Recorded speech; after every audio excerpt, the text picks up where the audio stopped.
Danse, papastem tsihasun. So my name is Whitehorse. Thanks for joining me today. Today I'm going to be showing you and we're demonstrating and talking a little bit about straight stitch beading. Now, straight stitch beading is the most common type of beading that you see. It's on regalias, it's on medallions, and it's the type of stitch, beading stitch that you'd use if you're making, say, moccasins and you're adding the beading onto anything like any absolutely anything, clothing or artistic pieces. But straight stitch is one of the most common stitches, uh, and you could see here it's just following lines, following a pattern, and they are basically stitched in a straight manner. That's why we call it straight stitch. However, with something like this, of course, uh, you can't just lay out, say, on a piece like this, uh, in one row. You may have 40 or 50 beads, so you're not going to lay out 40 beads and just tack them down. No, there's specific patterns that people follow to make sure that the beads stay secure and that they're not falling off and then that they're not going all crooked. And most people, when they're doing straight stitch, you're only working with either 5 or 10 beads at a time. So remember, we're sewing with the small, usually size 10 or size 11 seed beads. These are size 11 seed beads, so uh, they're pretty small. So with these size 11 seed beads on this straight stitch, I'd be going usually probably 5 beads before tying it down to make sure that we're not getting beads that are just sort of hanging off. So something like this, where they've used cut beads, they lay a little closer and a little flatter together. So you could probably go anywhere from 5 or even 10 beads before tacking them down. But I guess even before you get there, you definitely need to know what kind of pattern you're using. Now, with most, what they'll do is they'll draw their pattern right on their beading felt. So most of the beading that you see, like on the medallions or on moccasins or on vests, it's done on beading felt. It's not done directly onto the leather or onto the cloth that the people are wearing because it's really hard to bead onto cloth, especially cotton cloth or nylon cloths, because it doesn't hold the beads in place properly, and you tend to get a lot of shifting and moving of the fibers. So we normally use beading felt. Now, beading felt is not the kind of regular kind of felt that you can't just go to your craft store and pick up the regular felt, because with the beading felt, it's more tightly woven. So you could see that it's sort of thinner, and the the threads on it or the fibers on it are fairly compact, so they're really tight together. So it does make it uh, almost like a thick cardboard. But with the beading felt, like I said, this is commonly the most common thing that people do the straight stitch on. You can either draw your pattern directly onto the beading felt, or some people will take, say, a, a picture that they've printed off or something that they have from before, and they would just put it onto their paper, onto their beading felt.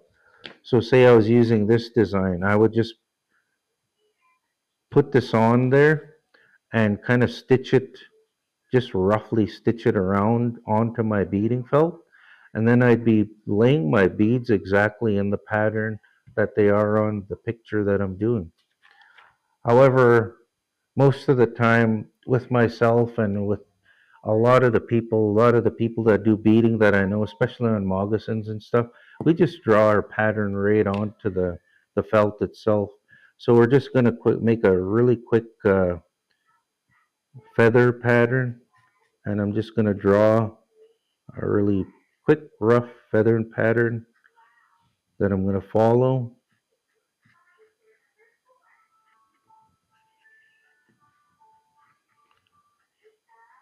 So I've drawn my pattern onto there.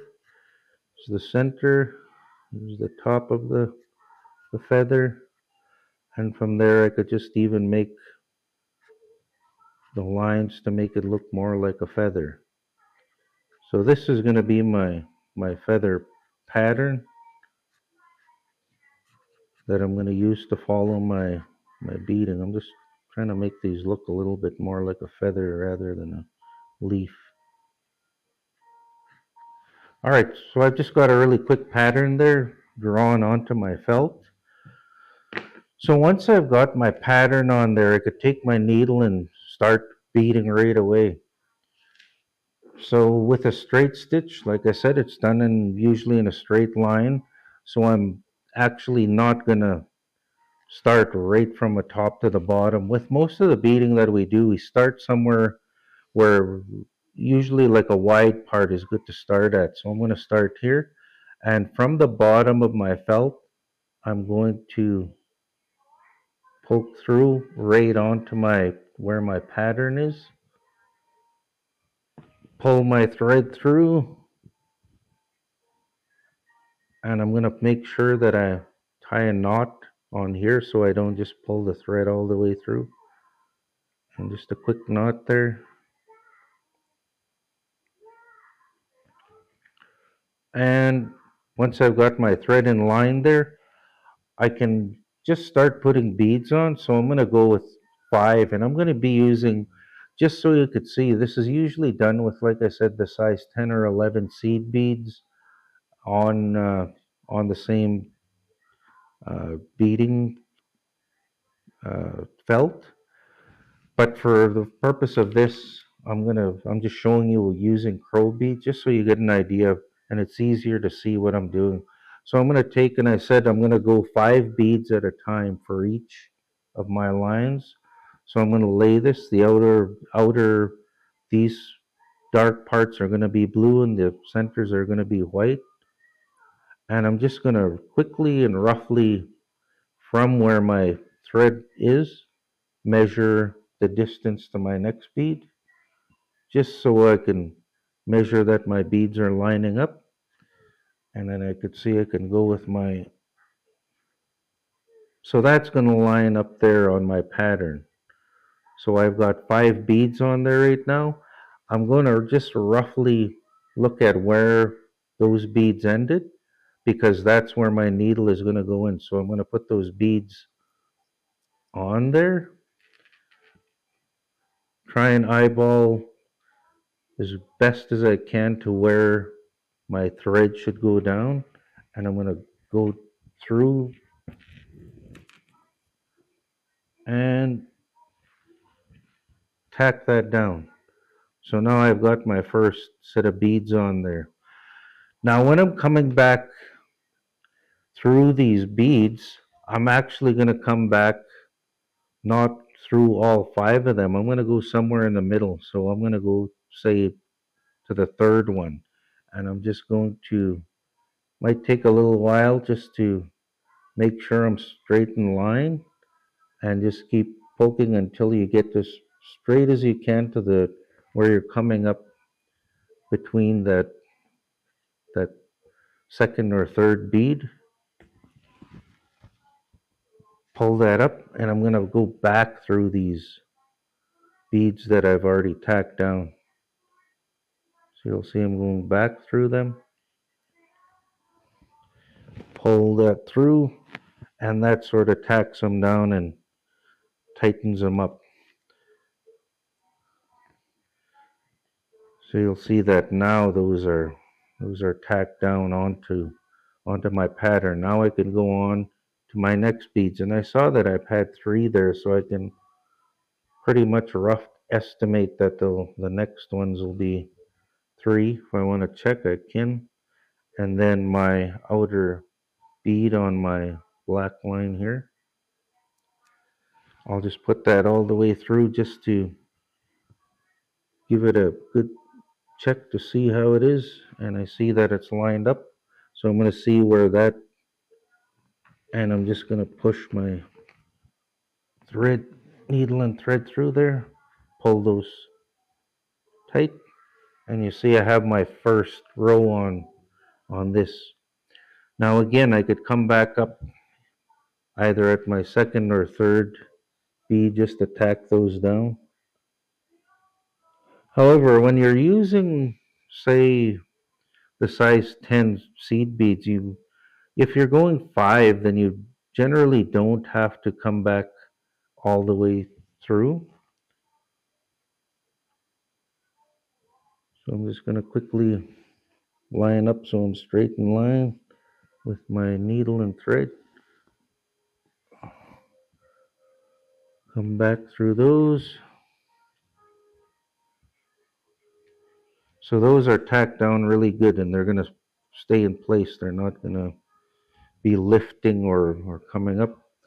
So here again, I'm going to go down.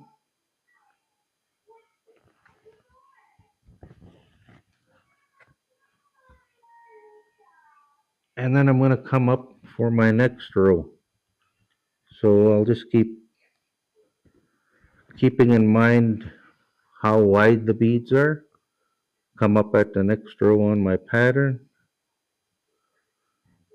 So right about there.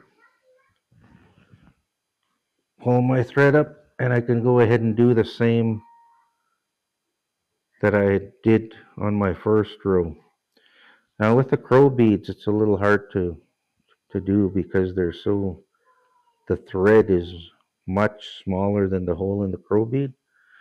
But once you're using the seed beads, it lays out much tighter and closer together like you would on a pattern like this because the beads are smaller and the thread fits fairly snug in the beads, not like with the crow beads and the sinew that I'm using here.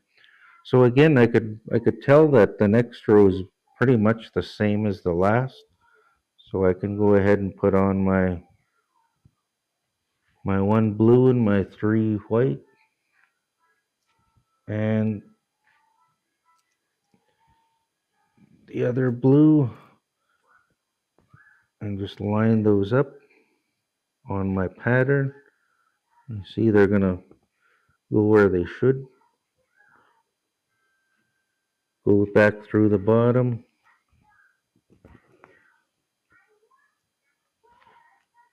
And again, you see with the crow beads you can really see that when you're not going back and tacking through the second or third bead, how the beads sort of bow out and they sort of move around. That's why we go back and tack through the beads that we've just laid down. So again, I'm going back 3,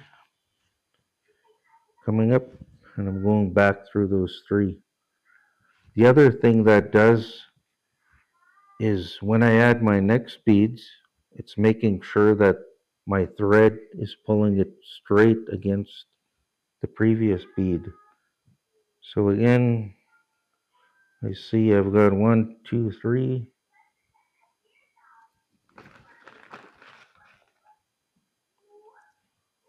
and 4. Line those up, and I see that they're going to line up. Sort of mark my needle on the pattern, pull that through, and I've got that in line. So again, going back 3 just to tack those down and make sure they're not going to be bowing up or anything. And going back through them.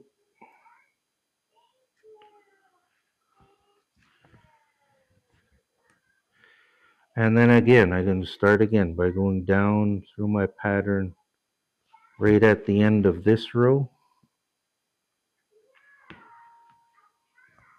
and coming up where my next row is going to start. And again, just poking around until I Think my needle is pretty close to where it should come out. And then I'm ready to start my next row. And I'll just continue going back and forth the same way I did these rows. And this takes a lot of patience because if you imagine doing that how many times to get a pattern like this, where you're going back and forth, going 10 beads and tying down every 5 beads, going through, looping back, coming back, all this time, it does take a lot of time and patience. But again, it's not, although you do mess up sometimes, it doesn't happen a lot because when you're first starting, especially, I really recommend that you keep laying down your beads and sort of marking on your pattern, making sure you don't have one bead too many or not enough beads to finish that length of pattern that you're doing. So again, key point is to make sure you have your pattern down, whether it's on a paper or whether it's drawn right onto the felt. But that is how we do straight stitch. So I hope you enjoyed and I hope you try out doing straight stitch. Thanks for joining me today.